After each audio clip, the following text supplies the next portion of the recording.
Hey everybody, welcome to Pop Culture Philosophers. I'm Rockin Robbie Billups, and it's time for the weekly comic book review.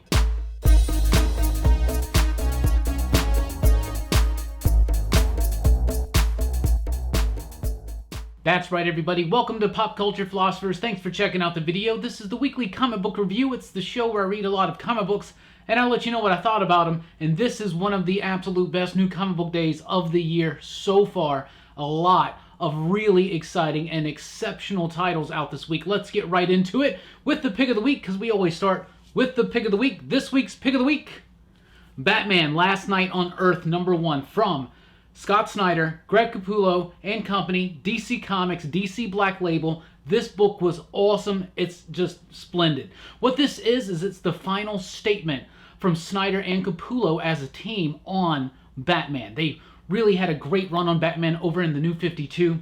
Then they continued that on through into Metal. And right now, currently, Snyder's doing some really cool stuff with Batman in Justice League. And of course, with Batman Who Laughs. This right here, though, is kind of like an Old Man Logan type story with Batman. It projects out into the future. It takes all these story threads from Capullo, from Snyder, all these ideas, and it kind of leads them to their ultimate destiny, their ultimate arrival into the future, right? So it's a story set in a possible future about the just what happens, like and it's very dark and it's very dour, but it's very masterfully done. It's so awesome. The artwork is powerful. It's majestic. The pencils by Capullo are strong, beautiful, pumping out still some of the best work of his career. I used to just think of Capullo as that Spawn artist. When he came over to Batman, his stuff just kept getting better and better and better. He's pushing himself, and that's what he's doing, continuing to do in this book. It's going to be 3 issues. It's prestige format. It's real thick. It's $5.99, but it is big. It's meaty. It's got a lot of dense material in there. It takes you a while to read. It's got a bunch of different chapters. The whole format, the whole way that Snyder, Capullo, and company have approached this, it's amazing. If you're a fan of their Batman run, it's a must-read for you. It has a little bit also kind of spinning out of some of the ideas from Justice League right now. I just loved it so much. And I was anticipating on this being cool, but not blowing me away. This book blew me away. Pick of the week right there. Also from DC Comics this week, look at that. It's Doomsday Clock #10, the much-delayed Doomsday Clock #10. I know a lot of people complain about the wait in between each issue, and it keeps getting longer, it keeps getting pushed back and delayed. And I understand that. That's frustrating not to get this story that we've been waiting so long for to fully unravel before us, and it's taking so long. However, all those problems completely go away from me every time I read a new issue of Doomsday Clock. This is no exception. And I know I've said this before, this is ultimately the issue that we've been waiting for. This is the full-on, pretty much explanation of what Dr. Manhattan did after The Watchmen and how it affected the DC Universe. I'm loving this book. I think it's cool. I think it's strong. I think it's really cool how Jeff Johns is taking all these different elements of DC history and just the story structure of a typical DC comic book versus the story structure of The Watchmen and merging them together and making a statement on superhero comics, on DC, on Superman, on Watchmen. I really like that. Gary Frank and company, they're doing such a great job on the artwork. It's masterful. It's elegant. It's just so amazing to read this book and see the story unfold. I'm enjoying the hell out of it. Issue 10 did not let me down. I really, really liked it. And like I said, lots of revelations in this issue. This is pretty much what everybody's been waiting to see. The artwork is so solid. It's all there. And if it takes a few more months to get the next issue out, to be honest, I really don't care as long as we're hitting this level of quality. Heroes in Crisis #9 also releases this week. Another big title, the final issue of Heroes in Crisis. The crazy story about Sanctuary, all these crazy deaths, Wally West, Booster Gold, Harley Quinn, all their involvement, craziness, what's going on, shenanigans. Yeah, so after reading the conclusion, man, I don't really like this one. So a lot got explained in the last issue, and I was like, well, let's see how they wrap it up. And the last issue is kind of like what the whole run's like to me. There are moments, genuine moments of some really, like, almost near groundbreaking, emotional type stuff dealing with the heroes of the DC Universe, right? And there's still this elegant lyrical flow that Tom King has in a lot of his scripts. But so much of this is just meandering around, falling flat, feeling thin.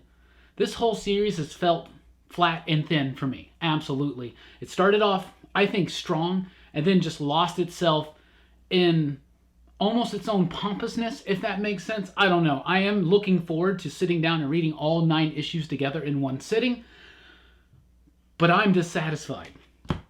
But I'm glad it's over and we can move on, and I kind of like how things wrapped up in a way, but that series was so inconsistent and up and down, and had moments that were just brilliance and then moments that were just incoherent and nonsensical.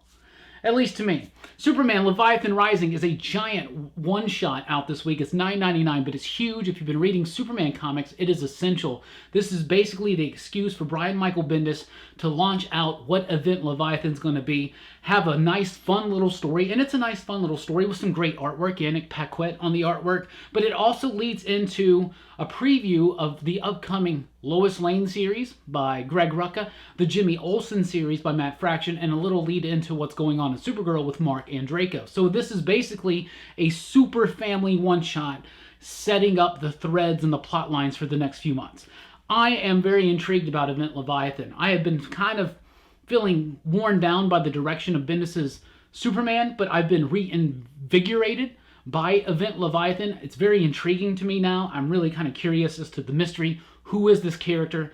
We all have our ideas. They're probably all wrong. Maybe they're not. I don't know. I'm looking forward to see how this unfolds. I really like this idea of all these shadow organizations just going down, right? Like the League of Assassins and the DEO and Argus and all that kind of stuff. And who could really be pulling this kind of stuff off? This not so much as far as revelations that happen here, but a lot of setup. Lots of setup, including getting the feel of what Greg Rucka is going to be doing with Lois Lane. And I'm down for that. I really like that bit in here. Getting the feel for what Matt Fraction is going to do with Jimmy Olsen, which at first to me, the Jimmy Olsen bit was very annoying and obnoxious, but then I kind of got into it and enjoyed it by the end of everything. It all wraps itself together nicely at the end and sets up something to come. Very interesting to see what's going to happen. But Superman Leviathan Rising, it's out this week. Detective Comics has an annual. It's written by Peter Tomasi. It's got pretty good artwork, but what's really cool about this is it's a throwback to the Batman Year 2 story, if you remember, with the Reaper and all that stuff. So if you like that story, it's really cool to see it revisited. I think so. Batman Mask of the Phantasm is kind of loosely based on that story. If you've never read it, I can't say it's the best Batman comic book out there, but it's fun. I don't know. I like that character, the Reaper. I like the costume. So the Reaper is back. He's from the Black Case book. Nice little nice little tie-ins to some Grant Morrison-y type stuff, but not too much. Not as much as you would think from the idea that the Black Case book is back. But it is a big, huge throwback to that Batman Year 2 story back in the day, from the 80s. You should totally check it out if you haven't already. DC's got a special out today, Dog Days of Summer. So this is a summer-themed one-shot that's all the stories revolve around superhero pets and animals, right? So you got Bat-Cow, you got Crypto, of course you got Beast Boy in there, right? Highlights are, seriously, there's a great Killer Croc story in here. It's written by Joshua Williamson, but Kyle Hott's artwork is just awesome. And then the lead-in story is drawn by Cully Hamner. It's a Superman Crypto story, and it's written by Jackson Lansing and Colin Kelly, the writers of the Vault comic Sojicon, which I just love. So I wanted to check that out. That by far to me was the best one in here. But lots of fun little stories, including the silly Bat-Cow story. But Dog Days of Summer is out. If your pickings are slim, which they shouldn't be, because there's a lot of awesome books out this week, including this one, Wildstorm 23, the penultimate issue of the Wildstorm. Man, this book has been taking its time, it feels, to get to this point, but now that it's at this point, it's just going balls to the wall. And so much of this has been that balls to the wall action, but with slow build up, a great grounded sense of cutting edge science fiction. Really, really liking what Warren Ellis is doing this. Really excited to know that we're at least going to be getting 6 more issues focused in on the Wildcats and their own miniseries written by Warren Ellis. But Warren Ellis, John Davis Hunt and company have done such a great job of reimagining the Wildstorm universe. This new version of the Authority, the Wildcats, Skywatch and I.O., all that stuff, all the Michael Cray stuff, everything. I'm just loving it. I love it. It's so grounded. It feels real. It feels just like everything I love about Warren Ellis comic books, especially when he's doing Wildstorm stuff. And this is a great issue. Things are really gearing up to a head. The big ultimate battle's about to happen, and man, this book got sci-fi crazy explosive, and it's awesome. I'm so sad that there's only one more issue, but I am very excited for Wildcats to happen. I really hope that now that the line is established, that we get a whole lot more. Maybe not, don't oversaturate it, don't do too much, but just more of these Wildstorm books, because Warren Ellis has really set up a nice toy box for creators, I guarantee it. So, at Marvel, we've got X-Men Grand Design Extinction #1. Ed Piskor doing a great job, kind of doing this very epic and daunting task of telling the entirety of X-Men history up to a point, all in one story. And I'll make it have a little bit of coherence, right? But he's doing a great job, especially with his cool art style. Really great, looks like grainy, like newsprint. Smells pretty good too. Not as good as a Vault comic. We got some Vault comics coming up today too. But this is real fun. Now we're hitting that late 80s, early 90s stride into the X-Men. So a lot of familiarity with some people that X-Men were just really popping back in those days. So that's a really cool, nice treat out today. Immortal Hulk #18 is out with a really crazy, cool, awesome issue. Joe Bennett doing some of the best artwork of his career. Al Ewing continued to do this merging of a superhero / horror comic take on the Incredible Hulk, and it works so well. It's big, it's boisterous, it's in your face, but it's also subtle, nuanced, filled with philosophical relevance, I would say. Absolutely love this issue. The new version of an old character that's debuting, not trying to spoil things, but a lot of you know who I'm talking about, is, at first I thought pretty hokey, but man, there's a reveal in here that is so supremely effective, and that's something that Immortal Hulk does well, especially with Joe Bennett. Sometimes, every once in a while, you get one of those, you turn a page, you get a big reveal, and it's just shocking. Shocking. There's a shocking moment in here that's just awesome. Awesome. Immortal Hulk #18 out this week. Daredevil #6 is here, continuing, or I should say, yeah, continuing the run by Chip Zdarsky. The start of the second arc, No Devils, Only God. So Matt Murdock has quit being Daredevil because he's kind of responsible for the death of someone. And what this issue does is it now focuses on Daredevil not being there, the effect that has on Matt Murdock, of course, on the Kingpin, on the city, on the police department. Really like this issue. Chip Zdarsky's doing a great job. You got a different art team on here. Cicchetto's not on here. The artwork is good and it's decent, but it's just a little bit of a step down from what we're used to with Cicchetto. Doesn't quite have that dynamic flair that we're used to in the pages of Daredevil right now, but it's still a great issue, starting a really cool story, and I'm really liking what Chip Zdarsky's doing with Matt Murdock and old Dee, old Hornhead as we say. Thanos #2 is here, written by Tini Howard, with artwork by Ariel Olivetti, Antonio Fabella on the coloring. The coloring is splendid. This is a mini-series chronicling the new definitive origin of the relationship between Gamora and Thanos. How Thanos adopted Gamora, why it all went down. I'm liking it. The relationship, at least the very beginnings of it, that father-daughter relationship, it's nice. Howard does a great job of threading that in there. The art team does a great job of making it feel big and cosmic and Marvel epic, and it's really fun because of that. It does get a little hokey at time with some of the characters around Thanos, and even Thanos himself does veer a little bit into a comical territory. It's not always my favorite approach. It's the only thing I didn't really like about it. Made it a little bit of an uneven read for me, but overall I did like it. Thought it was pretty solid. Amazing. Spider-Man 22 is here. This is finally the end of the Hunted story.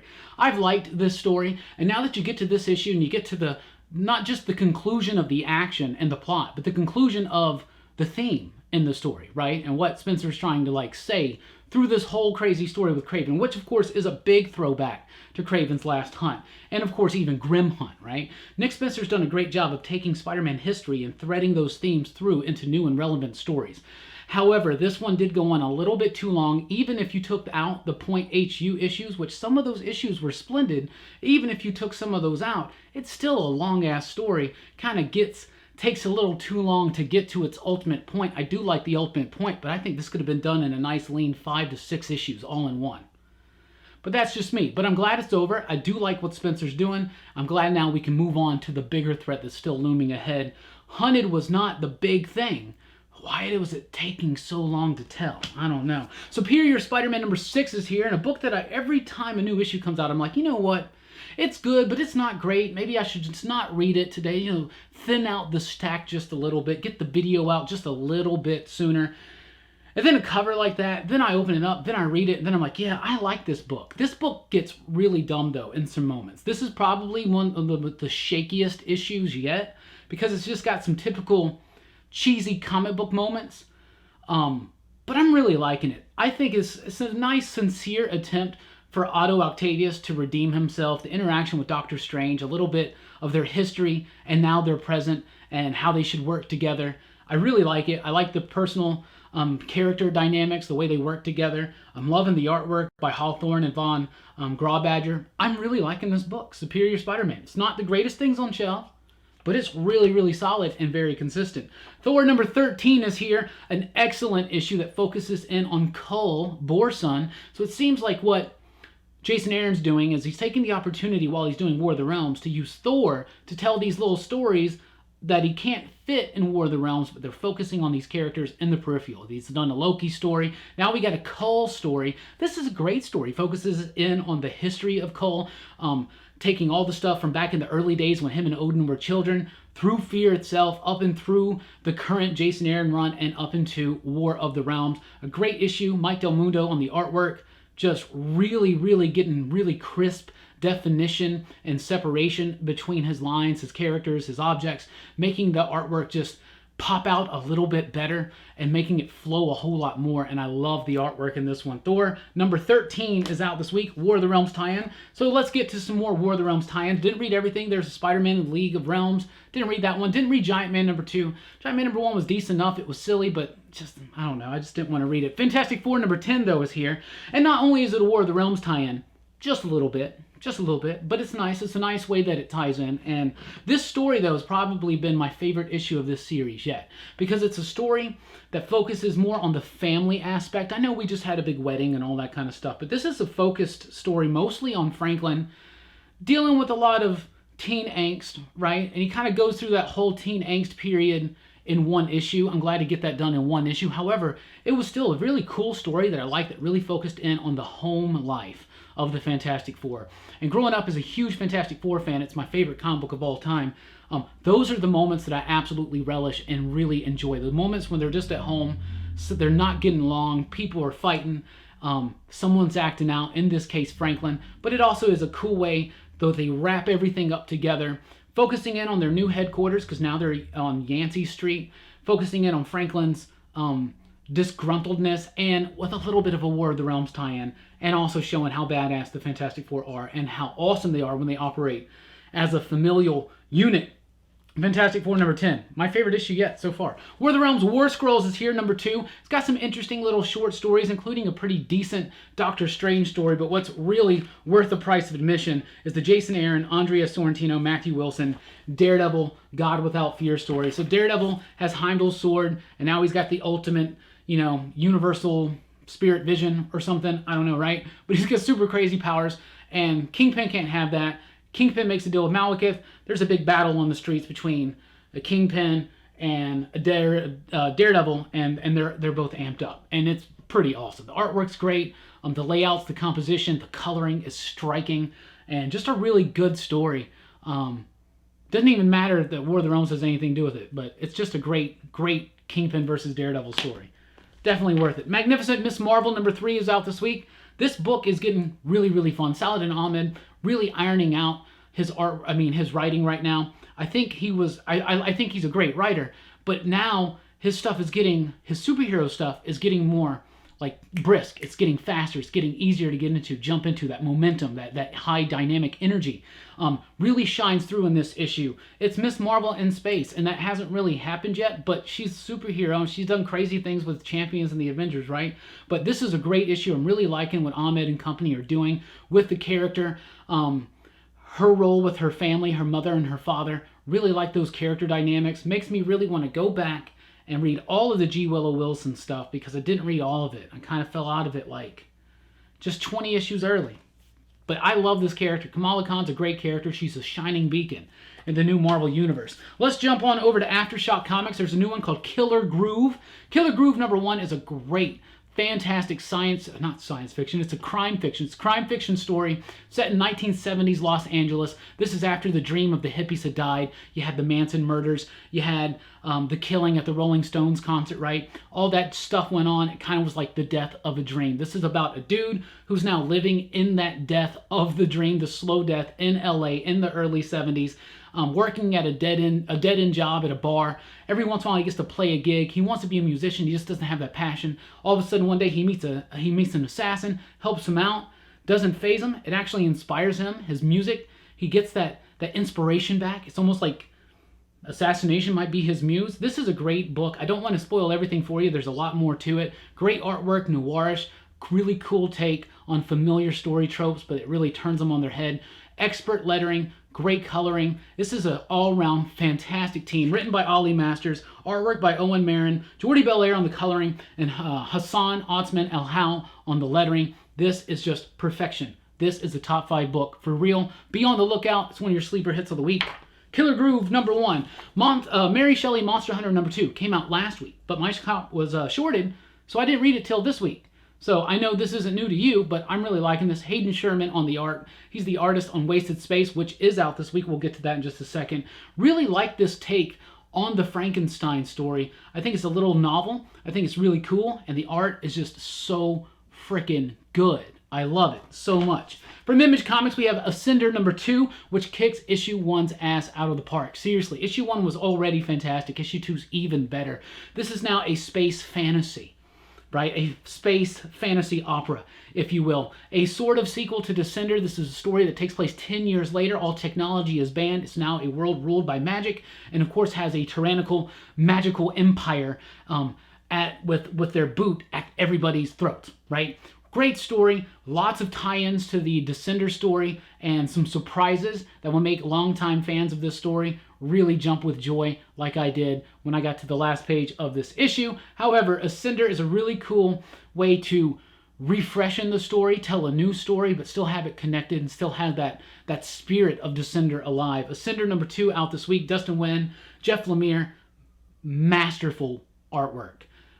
Brilliant storytelling. This is just top level type stuff. From Vault Comics, we got a new one. She Said Destroy is out this week with a really cool homage cover to Saga #1. Definitely be on the lookout for that. She Said Destroy is a really great first issue of comic book. It's basically about all of humanity now follows Bridget, the god of the sun, right? The god of light and life, right? But she is wound up with all this power and worship going into tyranny. And all the other gods have now died away because she's taken over all the worship and adoration of all of mankind, except for one small pocket of resistance out there somewhere in the space systems. And they worship the god of death, the Morrigan, right? Really cool setup there. Sci-fi, space, mythological type stuff. The sci-fi, space, mythological drama is kind of what it is. I really, really like it. The artwork by Liana Kangas and Rebecca Nolte on the coloring is just really cool. I really like the coloring. They got nice pastels, really vibrant colors that really just leap off the page. It's a very imaginative story and does a great, efficient job of setting it up. And when you get to that last page, you just can't wait for issue #2. I've said it before, I'll say it again. Science fiction meets mythology from Vault Comics. I am so sold, I've already bought every issue.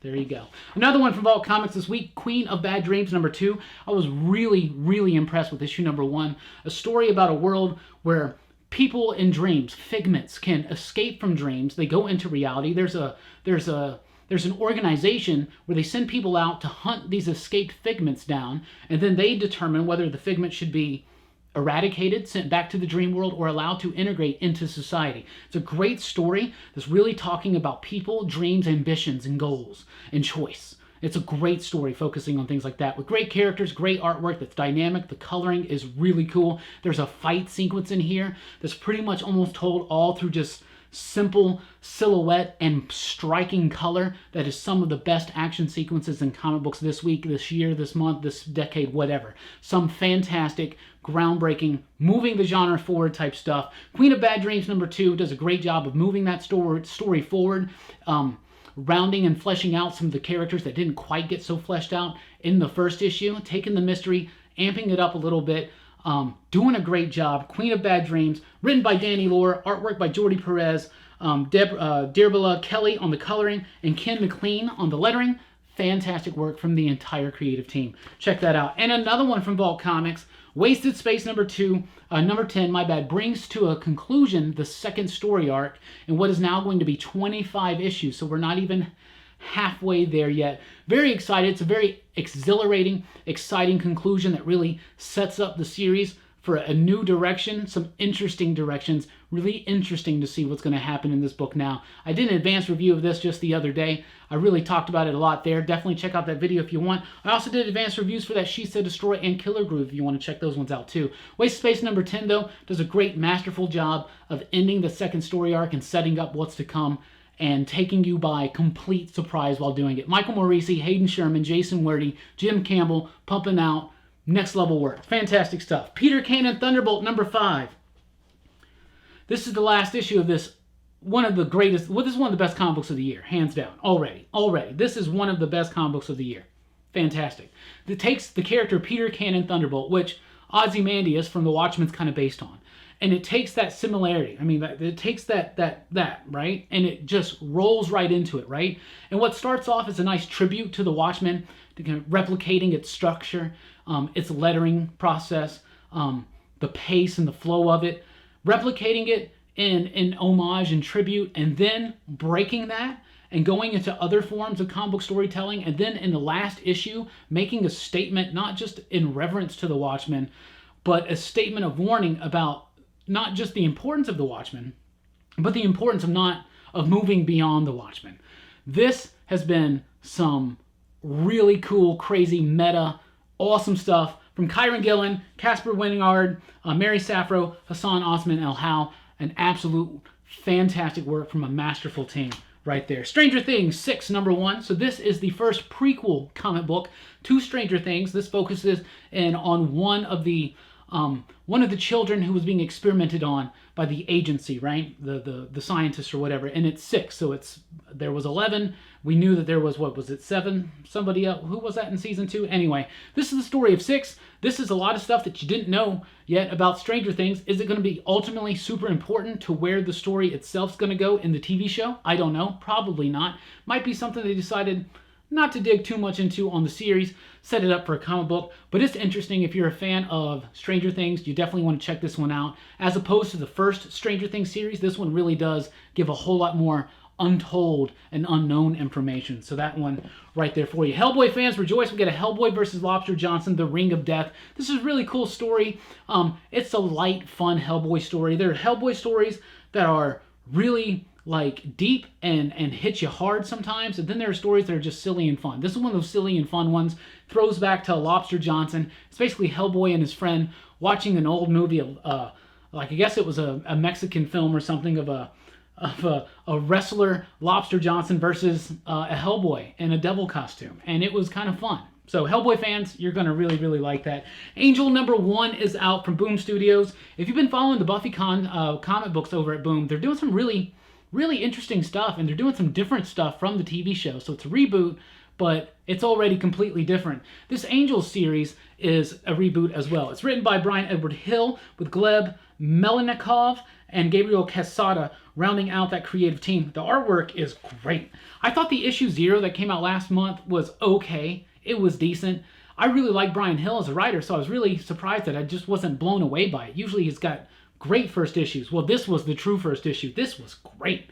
Does a great job of taking that character of Angel, making it true, but still making it modern and a little bit relevant, but just doing something different than what the TV show did, but something that's similar enough to appease someone like me. I really liked it. I love the pacing. I love the flow of the story. I love the bit with Lilith. That's some really cool stuff. The artwork, like I said, just striking. I really, really like it. It captures that tone of that series, but it does it for a 2019 audience. Angel #1 out this week. Finally, let's talk about Kino #16 from Catalyst Prime. This is one of the only Catalyst Prime books I'm reading right now. I'm reading it mainly because it's written by Alex Paknadel, who was the writer of Friendo and Incursion and others like Arcadia and Turncoat, right? A fantastic science fiction writer. Kino was initially started by writer Joe Casey. Alex came in last story arc. This is the second part of the 4th story arc, which is his second story arc, and he's really turned it into something different, but something uniquely his and his own. He's using it as an excuse, as an opportunity, I should say, to speak on things that are going on in Europe right now, politically and socially,